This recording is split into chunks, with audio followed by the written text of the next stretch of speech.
I don't think I can really keep myself from drifting off a touch because Tim and I, Tim Calhoun, our presenter today, and I have been very, very, very, very good friends here for over 25 years. It was really during the time when my wife and I ran our little state licensed daycare out of our home right here in Chico that Tim and his wife had their 2 children there. This was back, I believe, probably in the mid to late 1980s. And so our kids grew up together. My daughter and his daughter were very, very good friends. And so then they grew up. They started to enter their teenage years, and Tim and I determined, wow, we're going to take them camping. And that would really be the beginning of a 25-year friendship and relationship here between Tim and I, camping, exploring, adventuring, primarily right east out of Chico, up into the high lakes there, the higher mountains. Also some great times we had there in the Deer Creek, Foothill Country, Ishii Country, the Ishii Wilderness area. We did some great stuff in there. So again, Tim and I have shared hundreds of campfires where we had a wonderful time entertaining these kids that would go along on our camping trips, torturing them with stories about the snowmen of Spring Valley Lake that came alive at night, or my favorite story of the Bigfoot of 8 Canyon. And we just really had a wonderful time with that.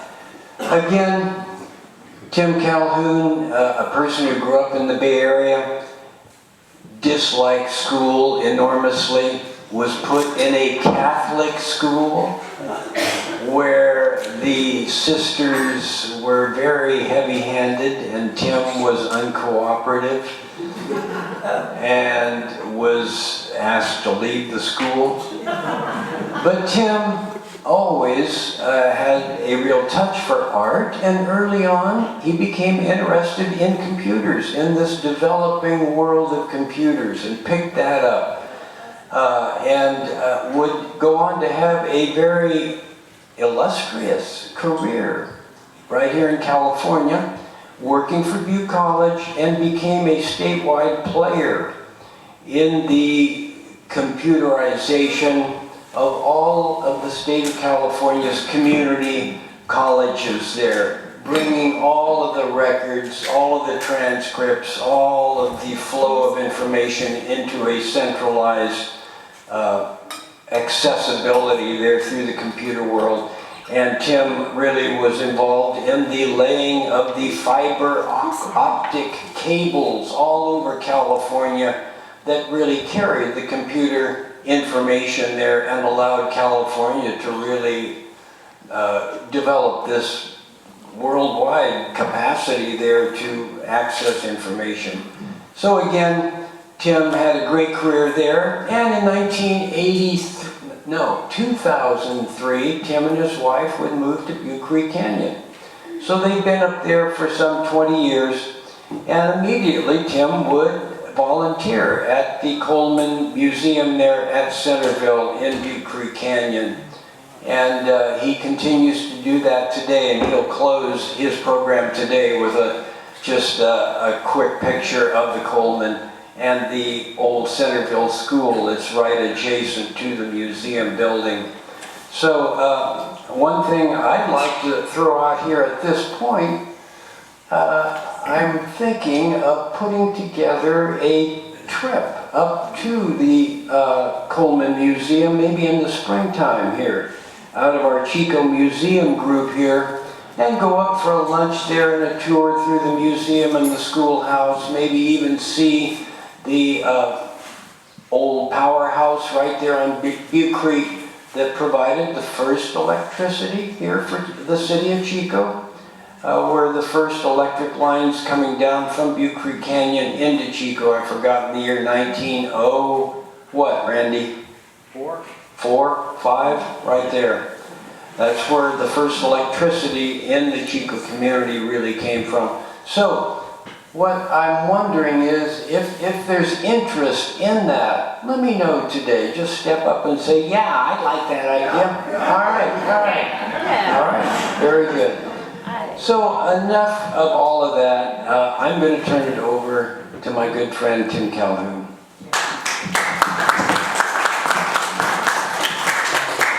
Thank you, Dave. All right.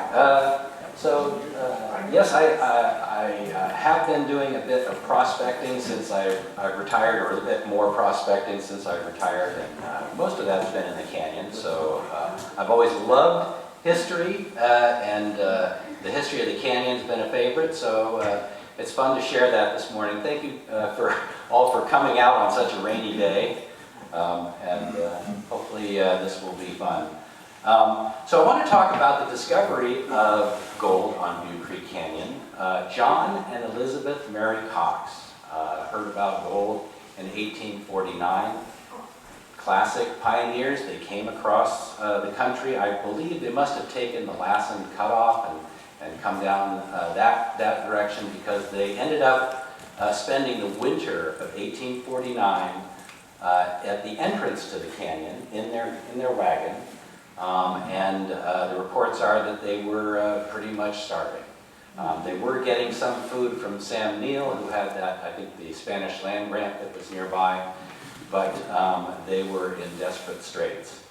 In the spring of 1850, John and Elizabeth Mary came up the canyon as far as Cox's Flat, where they made a discovery of gold.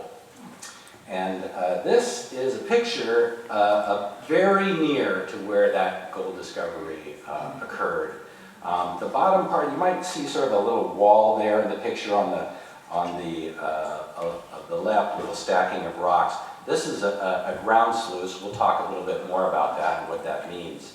But I believe this may be the earliest ground sluice at Cox's Flat. I found a pistol ball metal detecting at this location, and those were really an 1850s kind of item. Also, I found an 1865 penny near here too. So this is very early on. Mary Elizabeth, or Elizabeth Mary, excuse me, she was really, at the time, in 1850, the estimates were that there were only 3% of the population were women.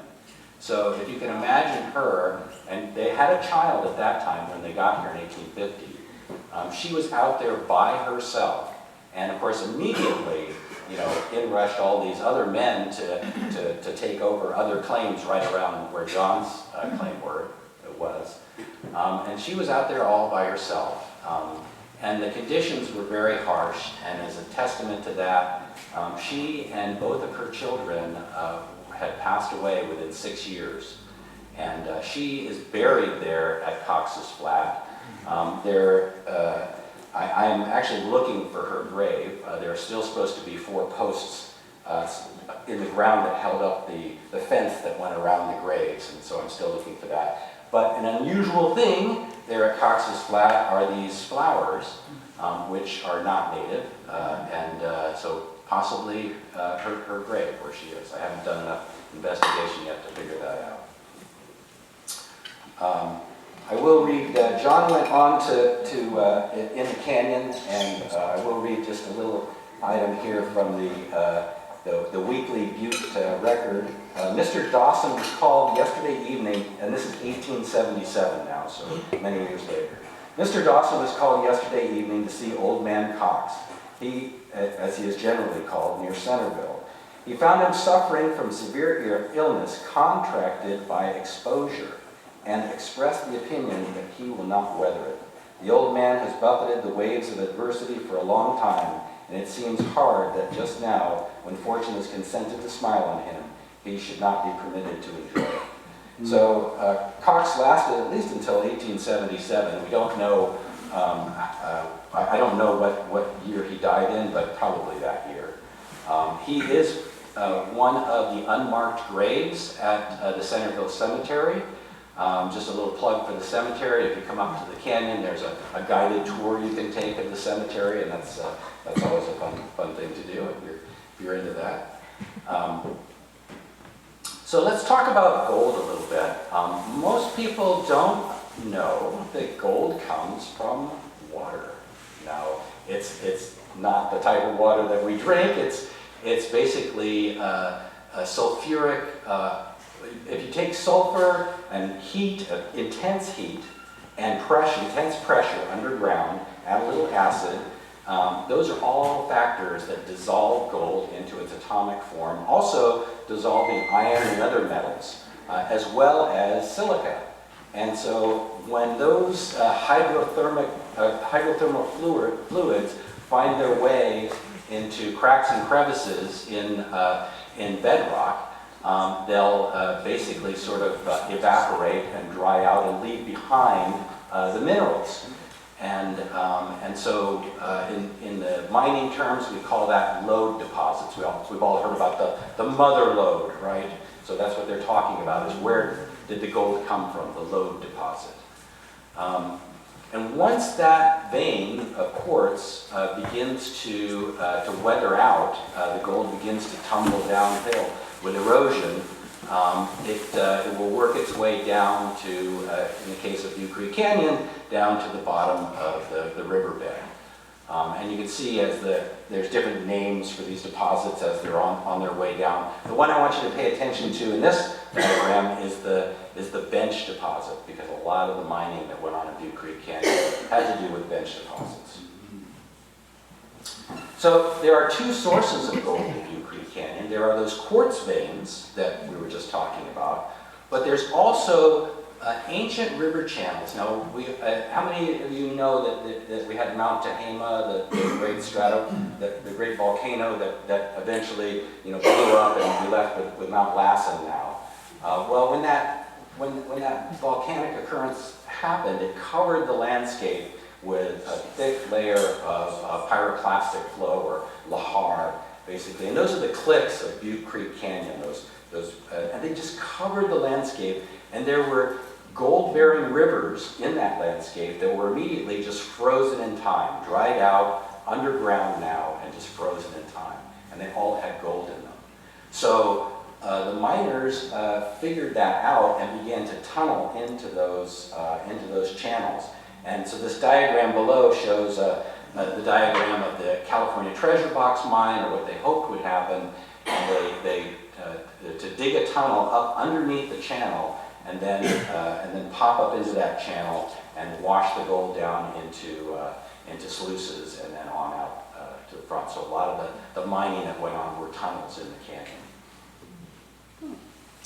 This is a map that shows the channels that are coming into the canyon, and also some of the lode deposits. So over on the left-hand side, there is Butte Creek coming down, and the yellow lines, or the yellow arrows, are all channels, all coming into Butte Creek, all depositing gold over time, eroding down into the canyon. And then the blue arrows that are going up and to the left, those are lode deposits, or basically they call them dikes, quartz dikes that are crisscrossing the canyon, and they're also depositing gold into the canyon. So a very rich place for gold mining. So after John discovered gold, almost immediately mining camps began popping up all over the canyon. Down at the bottom is the covered bridge. 1896, the covered bridge was built, and is currently going to be rebuilt next year. Yay, we got the money. But you can see that Cox's Flat is way up there in the upper right, and then the next camp, next big discovery was at Rich Bar, or Diamondville, and then a China camp set up right next to that, and then we had Helltown, and Whiskey Flat, and Paradise Flat. And all of these camps had stores. Some of them had post offices. They all had a hotel, usually someplace, but there were many sort of shanty shacks that the miners lived in. And they would move from town to town, and they would move out of the area. There was a lot of migrating, going on. So in the early years, I just want to read this statement or this quote from Hiddle's History of California. Men who had been governors and legislators and judges in the old states worked by the side of outlaws and convicts, scholars and students by the side of men who could not read nor write, those who had been masters by the side of those who had been slaves. Old social distinctions were obliterated. Everyone did business on his own account, and not one man in 10 was the employee and much less the servant of another. So in the earliest years, this everyone going for a common purpose and labor, I believe really gave them a sense of equality to some degree, and there was a sense of tolerance. The white miners employed Maidu, the mountain Maidu in Butte Creek Canyon, and worked beside the Chinese miners. And there was a great sense of trust. People would leave their sluice boxes with thousands of dollars in gold and just walk away for the evening and not worry that someone was going to come and take their gold. But from the 1850s through the 1880s, not so much tolerance. There were conflicts with the Native Americans. There had been frictions between the Indians and the valley folks and foothill folks that were trying to farm and ranch. This set up a situation where they had a group of volunteers come up to Forest Ranch and attack an Indian village at Forest Ranch and kill some Indians. Those that escaped went down to the Forks of Butte. The miners were employing the Indians. Some had intermarried, some had friends that were Indians, and so they protected the Indians at that point. Also, later on in 1849, at Cox's Flat, now at this point the California militia had been called out to round up the Indians, and the militia came and surrounded the Indians who were working with the miners at Cox's Flat. Two of the Indians were shot on their trying to escape. One of the miners asked that one of the women that had been captured, that she be released. They wouldn't release her. So he took off and went to Diamondville, which is about 2-3 miles away. And at the time there was a political rally going on. There was a sheriff that was trying to get elected. And in their political rallies, everyone would be able to drink. Everyone was getting free drinks. And so 45 inebriated miners came roaring up the canyon and surrounded the California militia and made them let the Indians go. And then, because two or three of the people that were part of that group had been part of the Tehama County volunteers, there were calls for hangings, and that they basically have justice right then. But they eventually, the person that was running for sheriff took them back down to Bidwell's and turned them over to General Kibbe. Of course, unfortunately, those same Indians were rounded up about, I think within a month, they were rounded up and taken away. In 1863, there were hangings at Helltown. 5 Indians were hung for supposedly stealing horses. Canyon people, there were some talk that these were outside miners that had done this, but I think everyone was outside. I mean, certainly there were local people. There were people that got along with Indians, and there were people that weren't. This led to the Lewis children, 3 of the Lewis children who were coming home from school, being 2 of the children, the boys were murdered by Indians, and thankful Lewis, the little girl was taken across and got right here to the Upper Bidwell Park area, where she was able to escape and get out to Chico. Interestingly enough, she ended up being a canyon resident and living in Butte Creek Canyon, not far from where she had been taken across from Butte College areas where they were captured and taken up to Chico. So she ended up living close by there. The Chinese, initially again, people got along, but as time went by, low-cost Chinese labor, competition for dwindling gold, and really this sort of cultural separation between the whites and the Chinese caused hard feelings. And in the canyon, thefts of gold from sluices and store robberies were all blamed on the Chinese.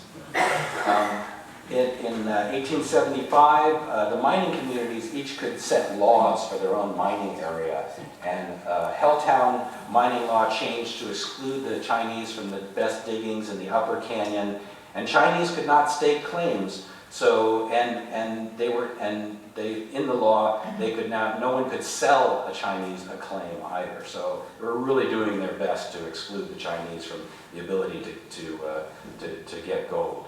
The China camp was burned in 1882 in the middle of the night, but ended up getting rebuilt.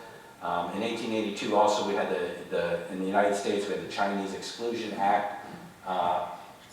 And in 1886 they formed a Centerville Anti-Chinese Association. And while some Chinese remained on into the canyon, late into the 1880s, most of the Chinese left as the gold disappeared. Life after the gold rush, some miners stayed on, and they built farms and ranches. But if you weren't working your farm or you weren't working your ranching, you were working your mine. Everybody had a gold mine. So that was always supplemental income for everyone in the canyon. So before we talk about mining techniques, I want to talk about the nature of gold. Gold is extremely heavy. It is most likely the heaviest thing you will find in the creek or river. It's 42% heavier than lead, and we all know how heavy lead is. If you're gold mining and you're using a sluice, you'll see gold, even though it's a tiny little flake, it'll just sit there because it's so heavy and it won't move on down the sluice. And so most mining takes advantage of this unique property of gold. This is the 6-pound Butte nugget. It was discovered in 2014, probably in southern Butte County. It's not really known, but I've got my feelers out there, and I think it was probably southern Butte County, and by an unnamed prospector, using a metal detector. Early mining in Butte Creek, of course, panning is your simplest form of mining. I won't go into how to pan, because there's so many YouTube videos on how to do that, but it's easiest form to do. But basically the idea is you're shaking this pan, and as you shake the pan, the gold is so heavy it just drops right to the bottom. And so most people are fairly delicate with how they pan. You can be pretty aggressive. You don't have to be that delicate because that gold sinks right to the bottom and it's not going to go anywhere. The rocker box was the next big invention of the gold rush, and this gadget basically allowed miners to process more dirt faster and still be portable. They could still get out and prospect. But the idea here was that the gold or the material is screened so that the big rocks stay out. The small material drops down into a sluice-like bed that is lined with square sticks that would capture the gold. They then moved on to the long tom sluice, which is another type of gadget that uses riffles. And again, it's just allowing them to process more and more material. The more material you can process, the more gold you can get. They figured out that they could dam the creek, and if they dammed the creek, they could get to the bottom of the creek, which is where most of the easy gold was to get, if you could get the water out of the way. So wing dams were used to expose the stream bed in Butte Creek, and many operations used the wing dams to get to the bottom of the creek. Every winter, though, those wing dams would break and be just washed out, so they have to redo the whole thing the next year. The tunnels in Butte Creek, so we talked about those ancient river channels that have been covered up by the pyroclastic flow from the volcanoes. And so that type of mining, basically going in and trying to follow the river, you know, into the in underground and get all the material out of that stream bed, is called drift mining, because it, you know, drift along with the stream. And the drift mines in Butte Creek were extremely successful. I'll go back to this map. Some of the numbers here. So at the top here, the Indian Springs mine, and this map was done in about 1928. So they're saying, you know, basically from the gold rush through 1928, had pulled out $1 million. Well, that doesn't sound like much, but you have to multiply every number on here by 100, because at this time, gold was $20 an ounce. Today, it's about $2,000 an ounce. So $100 million out of one mine. All these mines were doing extremely well. The Kelly Hill mine, $250 million. I mean, all these mines did incredibly well. And they went in a long way. I mean, most of these mines went in at least a quarter of a mile underground, following these channels. And you can see there's these channels also underlay all of Paradise and Magalia, and all the mines up there were doing the same thing. Hard rock mining, we did have some hard rock mining in Butte Creek Canyon, and again, this mining was going after the lode, the original veins of quartz underground. And if a gold-bearing quartz vein was found, they would begin to tunnel and dig into those veins and follow the vein. Once you got your quartz out, you would then have to crush it, and you have to crush the quartz into a powder. It has to be in a powder form in order to release the gold. Very rarely do you find coarse gold in quartz. Most of the time, it's a very fine powder. And so the stamp mills, you may have seen these if you've gone through the gold rush country, but a stamp mill was a device that would just crush the quartz into a powder. This powder was then run over copper plates that were coated with mercury. And the mercury, the properties are is that it amalgamates with the gold. It basically captures the gold as it's going by. And then they would burn off the mercury, extremely dangerous, and recapture the mercury, and then what was left behind was the gold. And so we still find mercury-covered gold in the canyon, and in all streams and creeks in California.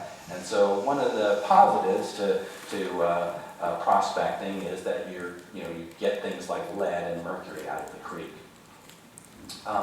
So you see the guy here underground. He's got a quartz vein there he's working on. Notice he has a candle as well as his dog there. But a common device, which I showed there, is called a sticking Tommy. And this was a device that was a candle holder, and the little hook on the front was meant to go on your cap or your mining helmet. So you could have the candle on your helmet. Or you could drive that sticking Tommy into the wall and have a candle holder. But imagine yourself, you know, a quarter of a mile underground with a candle. Wow. Scary. Ground sluicing was extremely popular in the canyon.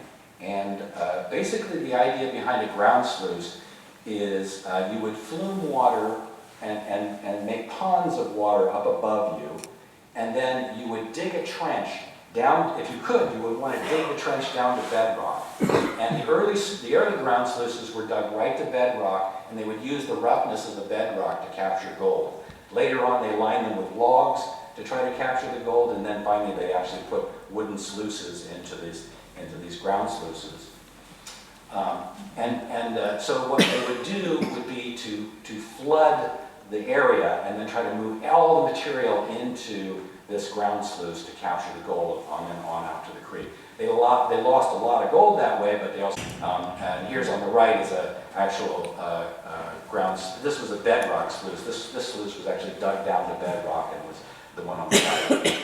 But you can see what they're doing there on the left. So the next step then in this process was they figured out, wow, if we could get pressurized water and we could wash down whole hillsides, which is what they did. And this was extremly profitable, but extremely destructive as well. And I'll read, I lost my place. Darn it. Well, I'll paraphrase my quote here. So up above the Centerville Museum, if you come up to visit us, on your way there, you can see the Hupp hydraulic mine up on the hillside. It's just basically a cut going right across the hillside. In this picture, you can just sort of barely see it there. But Hupp had just found, in today's value, about a $23,000 nugget that was reported in the newspaper. And he basically said, I don't give a damn if my claim pays or not. I just like blasting out the rocks from the hillside and watching them all tumble down. So, and I guess it was probably a bit of fun, but it was an environmental disaster and basically silted up all of the creeks and rivers in California. And in 1884, it was eventually banned. If you come up into the canyon, we have the Centerville Flume. The Centerville Flume was originally a mining ditch dug 7 miles down the canyon. It ends at the Hupp hydraulic mine, but it was feeding water to all of the mines up and down the canyon. So water companies would sell water to the miners. But at the turn of the century, that flume was dug out deeper, and it was repurposed to provide water to the Centerville powerhouse. We had up until just about 10 years ago, it was the oldest continuously operating powerhouse in California. The generator there had been purchased from the 1893 World's Fair and brought to Centerville to set up. Yes, Chico got electricity early on in the early years, but the original purpose of the powerhouse, the people that they originally sold power to were gold dredges. So in this picture you can see on the left in the middle, there's actually a power pole providing power to the dredge here.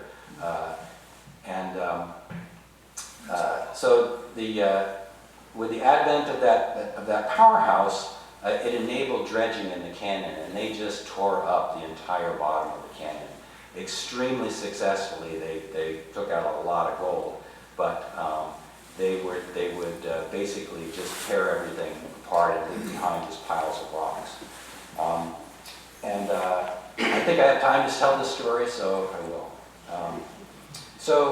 At about the turn of the century, and I believe it was this dredge, because this particular dredge is very close to where this event happened. 2 young men, Jim and Kai Brown, were working on a dredge, and there was a dredge master and the 2 young men that were working on the dredge.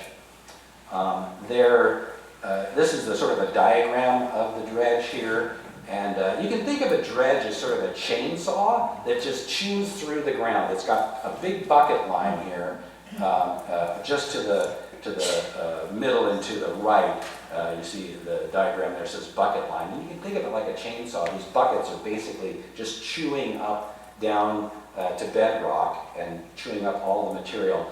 And that material comes up and is basically put into a trommel. You can think of that as a washing machine that washes off the rocks and makes sure all the fine materials are off the rocks.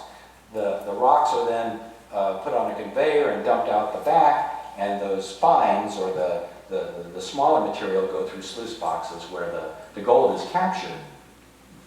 Well, the boys the young men were on this dredge, and underneath the dredge right where the bucket line dumped material into the trommel, gold-bearing material would fall out. And they had this bucket underneath the dredge that would catch anything that fell out, any little bits that fell out. And the boys knew when they were cleaning it up, the young men knew that when they were cleaning it up, that every year they could take out about $2,000 in gold out of that bucket. And it hadn't been cleaned in 3 years, so they figured there was $6,000 in there. And the bucket slung under the dredge got hung up. And the dredge master said, cut it loose, we need to just keep going. He was more interested in processing, gold than in that bucket. And so he had them get out these big wrenches, about 2-foot wrenches, and go out and unscrew the bolts that held the chains that held the bucket. Well, they lost one wrench off the one side of the dredge into the pond, and then on the other side they lost another wrench. Now, so 2 wrenches are now on either side of this bucket, they think. And they knew that the bucket had that $6,000 in it, so they thought, well, let's see if we can't refine this later on. So they lined up some elements on the cliffs, and they lined up a tree where they thought it would be, and they thought, oh, we're going to come back and get rich. The dredge moved on, covering up the bucket, and about 20 years went by, and they both got married, never really came back to do it. But they were at a party in the late 1920s. They were Browns, and the Browns had married into the Horning family, and the Horning family were folks in the canyon. And the Horning boys, Fulton, who was 17, and Merritt, who was 15, were talking to their uncles about this, and they heard about it. And they got really excited about it. And they got their uncles to tell them where these landmarks were. And they got permission from their parents to go out for an entire summer and dig for this bucket. And they got a neighbor. A neighbor loaned them 2 mules and a scraper, and they were able to go and dig for this bucket all summer long. Just an adventure for them. At the end of the summer, they found a wrench. And just a few days later, they found another wrench. So they knew they were very close. And that got them very excited. But unfortunately, it was Labor Day, and they had to go back to school. So they had received permission from the landowner to do this. A man named Ira McCoy, who was from Los Angeles. And he was kind of a city slicker kind of character. He wore suits, and he had a nice house in town. And actually, one of the boys had mowed his lawn. That's how they were able to secure permission. And he'd been kind of watching this whole operation. And Fulton had, I guess, come up with the idea that at the end of this time, that, well, maybe if they could get magnets, they could figure out where it was, using magnets. And he must have talked to too many people about it. About 2 weeks after the boys went back to school, Wendell McInespy, who was the son of the neighbor that owned them, that had loaned them the scraper and the mules, called them. And Wendell worked at the First National Bank. And he told them that Ira McCoy had come into the bank with $6,300 in gold. And McCoy had used a magnet. Had rented these large German magnets, gone out and found this bucket. And it was about 50 feet from where they thought it was, and what had happened was the dredge had drug it a ways before it let loose of it. And so that's why it wasn't where they thought it was. So McCoy, later in the 1930s, received a permit to raise $175,000 to build and operate a dredge. You had to get a permit from the state of California. So he got all of his investors there from Los Angeles together and got all their money. And yes, he did build a dredge. It was about as cheaply built as you could possibly build one. And his permit said that he had to operate the dredge in Butte Creek Canyon. He operated it for 1 day. He then took off with the rest of the capital and left the dredge there in Butte Creek Canyon with a bunch of very unhappy investors from Los Angeles. So that dredger pond today still sits there in Butte Creek Canyon. You can see it as you come up the canyon on the way to the museum. There's a pond off, it looks like a duck pond, but that's the dredge, Ira McCoy's dredger pond there in Butte Creek Canyon. And the Horning boys went on to be successful people. I know that Merritt was a doctor in the canyon, and so they got over it. But $6,300 again times 100. That's a lot of money. So some recent history. In 1972, the Barrows were living near Cox's Flat. They lived in a little shack cabin, and they were kind of roughing it out there, I think. And young Vincent and his dad were coming back from fishing and crossing Cox's Flat, and under a rock saw something shiny, and came up with the nugget that today is owned by the Centerville Museum, and it comes out on at the 49er Fair, the first weekend in June every year. People can hold this nugget. It's 5.5 ounces. It's worth well more than its value in gold because it is such a rare object. I'd estimate it to be, $15,000 to $20,000 just because it's such a rare object. Another bit of mining history, Bullitt was the canyon's miner for probably 25 to 30 years. Bullitt lived in a little tiny cabin. He built himself way out in the wilderness and mined most days. He had a little bathtub next to his cabin there, and he would put a sheet of glass over the bathtub, and by the time he got back from mining, that water was all heated up and he could take a nice hot bath. Super wonderful person, very friendly person, will always show you pictures of his gold. There's actually a YouTube video if you look up Bullitt or Butte Creek Canyon. There's a YouTube video of him at the mining store. But he was just a genuinely wonderful person, just a bit different, living out on the edge. But, and got some good gold out there. I know we had one nugget that was about half the size of your hand, so he did pretty well. So modern day prospecting, so very cognizant of our spring run salmon population and the environment that we have up there to protect. So gold prospecting is handwork only. You cannot operate an electric motor or a gasoline-powered motor or any mechanized device within 300 feet of the creek. So gold prospecting is handwork only. And of course, you fill in all of the holes and reclimate when you're done digging a hole. In modern day prospecting, research is really important because the easiest place to find gold is where it's been found before. One of the methods that we use is called LIDAR. Here is a picture of a mining operation on the left. You can't even tell it's there. But with LIDAR, you can see through the foliage and see right to the landscape. And you can see in the middle there, these two cups. There's like a nose in the middle, but there's these two cups. Those are hydraulic, those are hydraulic. These have been carved out by a water cannon. You can see on the right, there's a flume coming down next to the creek, all the way down to the mine. You see the little line there coming down the creek. And then underneath that line, you can see that all of the area has been disturbed. We talked about bench gravels earlier. They were going after bench gravels that were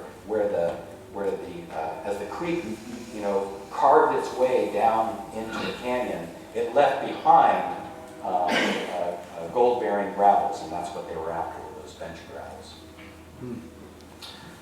Our technology today in gold prospecting is a lot better than it was in the 1880s. We now have things like fluid bed sluices that can capture very, very fine gold, and things like the Dream Map, which actually is as the gold flows over this map, it's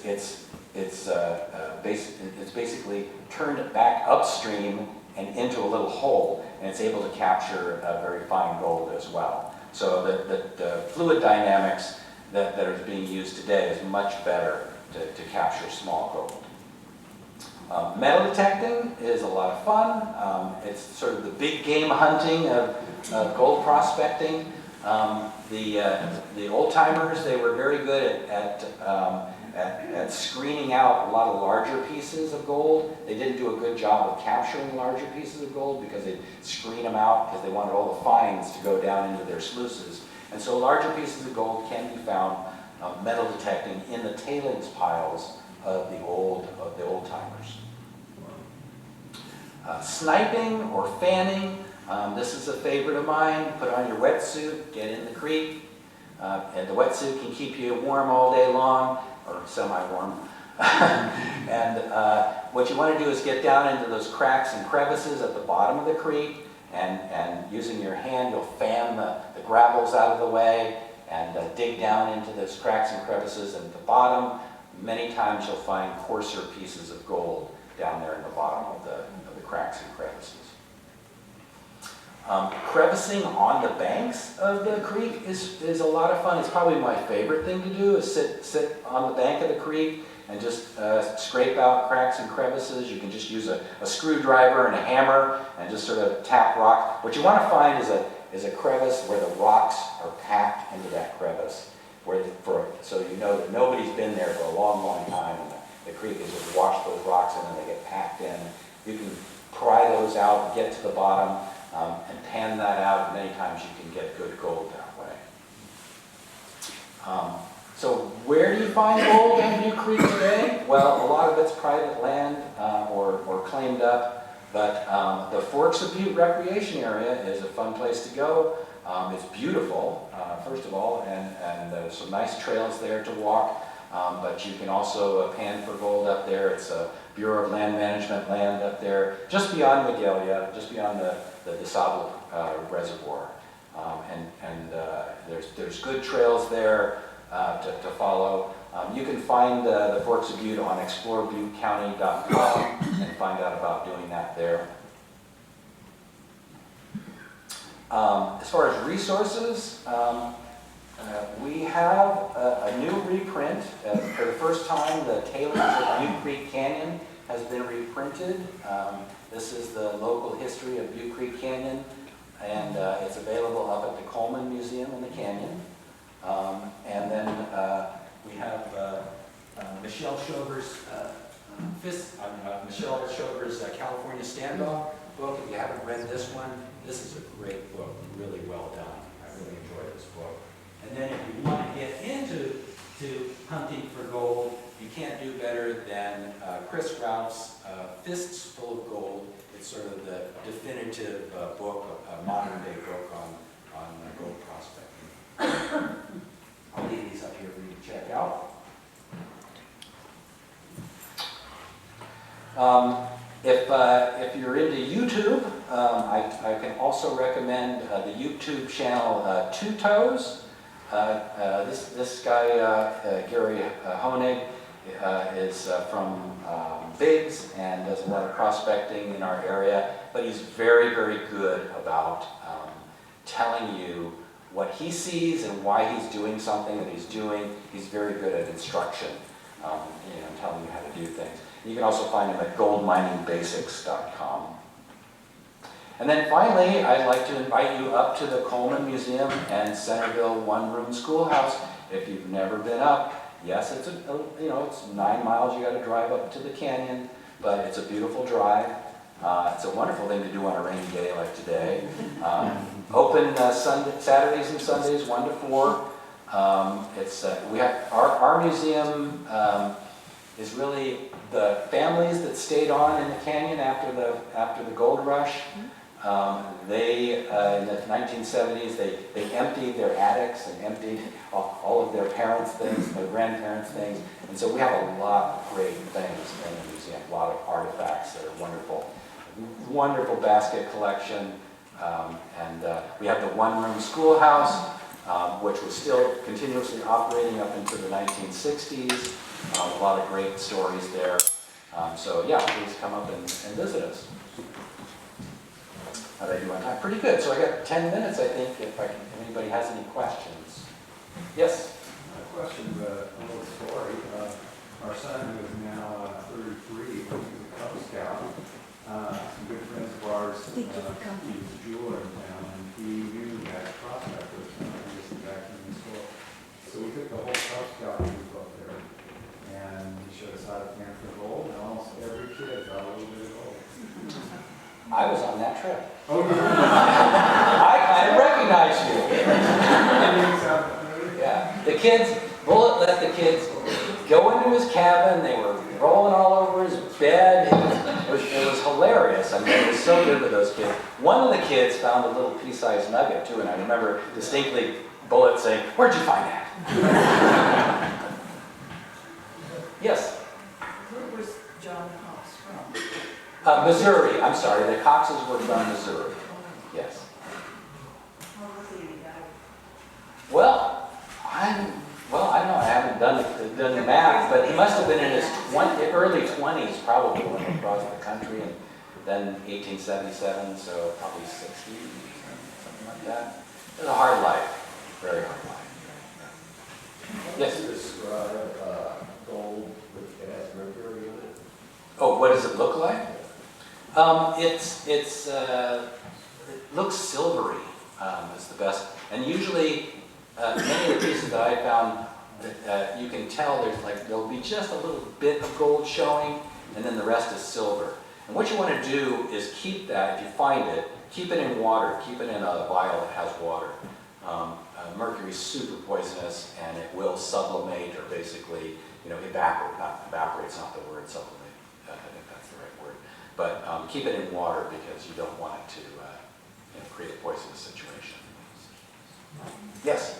Could you provide any anecdotes or detail about how Calhoun originated? Yeah, there are some stories about that in the tailings of Butte Creek Canyon. One story is originally named Hilltown.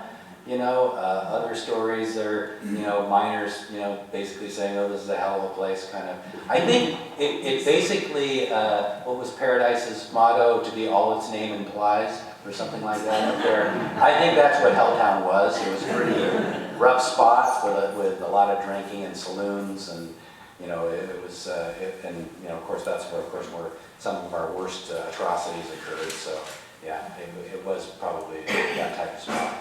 Yes? Did I hear that halfway between Helltown and Paradise was Centerville?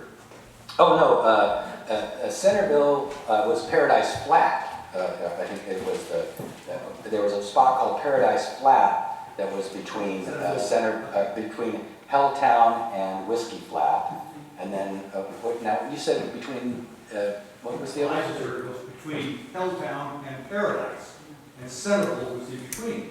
Oh, that's why they called it Makes Centerville? sense, right? Yeah. Oh, I see what you're saying. Yeah. Lots and lots. Yes, there's a question about Yes. You cited some other references, and I was intrigued by the date for the history killings of Butte Creek Canyon.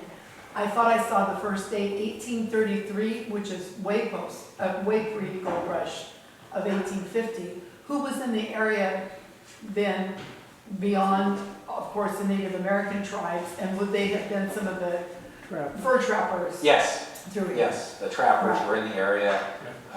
Jedediah Smith came up through past over Butte Creek on the way north early on. So yeah, there was definitely some people early. And left in the malaria. And then And left in malaria when they left. Yes. left Yeah. with malaria.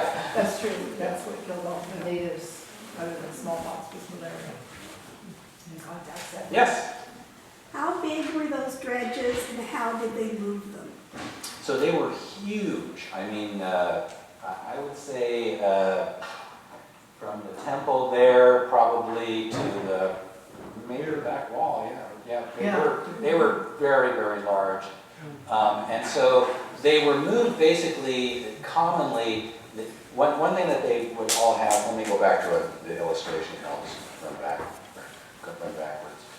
There's a pivot spud back here, basically a big heavy pipe that they would drop into the ground.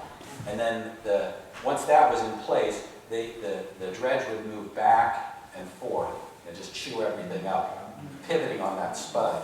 And then when they wanted to move it forward, they would usually have some sort of pulley system to pull it forward, and then they would again, start chewing again, moving forward.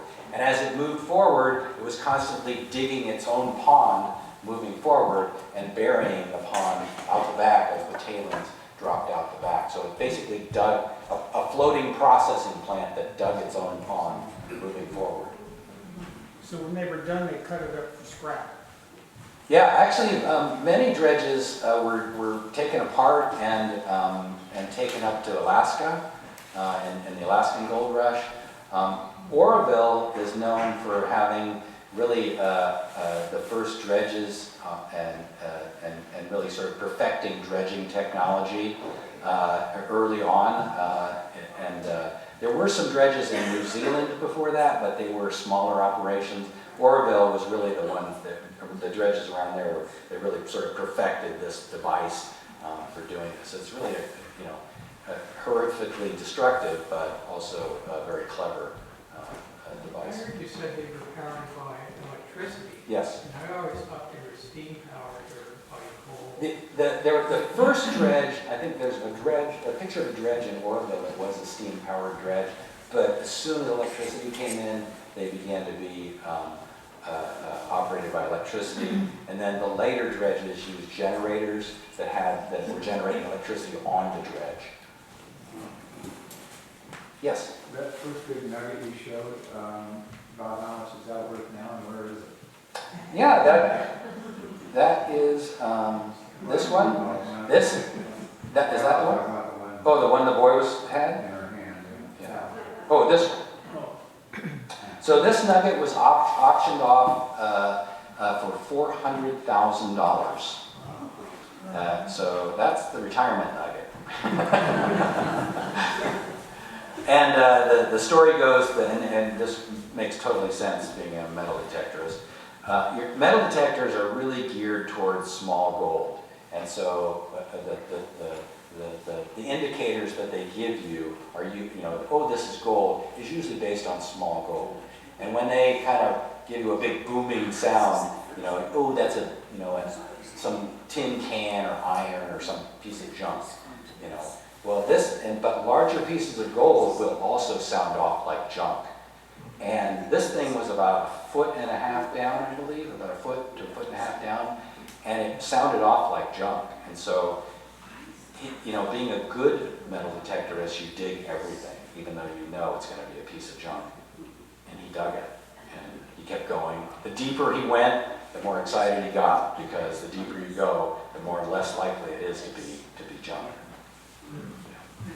Our Oroville Dam is used in lots of the dredger tailings.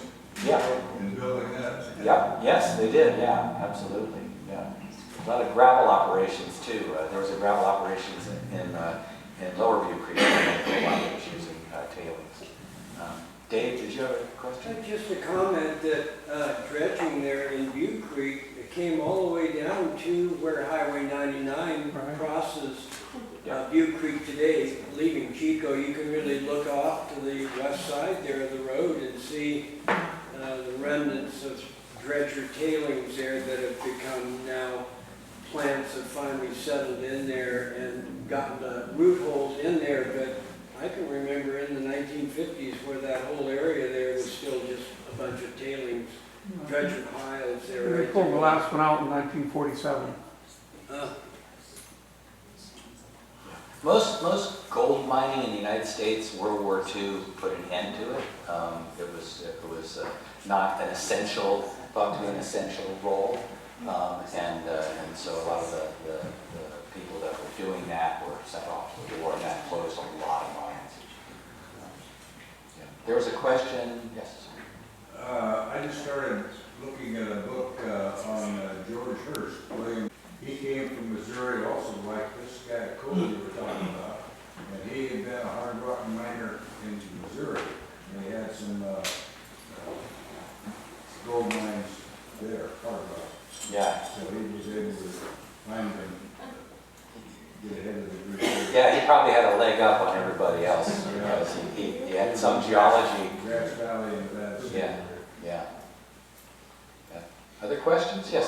I was just gonna make a quick little story about, I came across this guy, and he was living in Chico for a couple of years while he managed or oversaw some of the reconstruction of the Orville Dam. And so I was like, I've been hearing rumors of guys picking up nuggets off of, the bedrock and having on the dam. I said, I don't think that's true, is it? He said, hang on. He went from the bedroom and came back with this rock, bedrock, and it had a nice gold seam in it or whatever, and I just bought a metal detector, and I'm like, I'd love to swing a detector over that, to verify that it's gold. And he said, you can. And I said, okay, well, great, appreciate it. I said, how do you want me to get this back to you? He said, thank you. And so, I have to imagine that wasn't the only one he found. Those are his giveaways. All right.